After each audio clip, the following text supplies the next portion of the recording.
We are connected to Earth.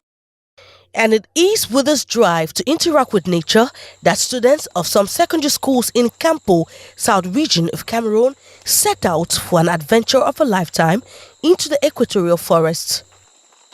Their destination, the CAMPO MA'AN National Park, located some 40 kilometers from Campo and home to some of the endemic species including the African elephants, the lowland gorillas, chimpanzees, the mandrills, just to name this. The adventure, coordinated by the International Conservation Organization WWF, marked the 2019 Earth Hour campaign and also sought to deepen students' knowledge on nature protection. So we decided to come here today because we believe that the children who are living very close to nature need to understand certain things. To understand, they need to be inside the protected area like CAMPO MA'AN National Park where we are, so that they should see the difference. When you are in the school, for example, when we were there this morning, we realized that it was very hot. But the moment we crossed the Thames River and began hiking into the forest, we realized that it is totally different. The air is languid, the climate is very, very friendly, and we believe that nature really has a role to play to our existence. That is why we decided to bring them here so that they can learn, they can feel it, and they can see it, and they can take action to protect it. In the forest, the connection with nature was real.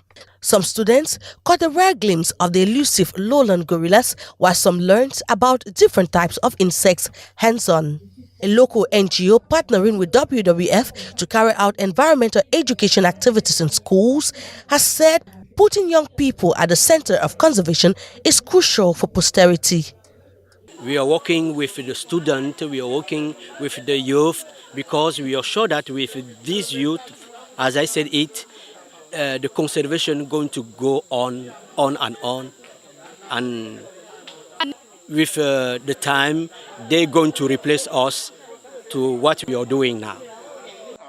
And because children have an emotional appeal to transmit messages, WWF wants them to be at the forefront of nature protection.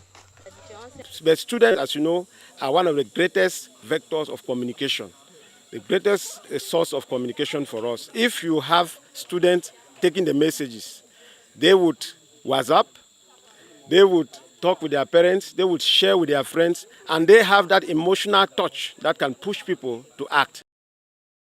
An engagement which the students say they are ready for. Without trees, we can't live, we can't have fresh air. That is why I'm so happy of this day. I've decided that from now I'm going to practice the act of planting back trees. Today we came here to learn about the nature, and we think that the nature is very important for us because we see that with this plant and vegetation we can live better than without this plant and this vegetation, because we think that when we are under these trees, we are protected from the sun, from the rain.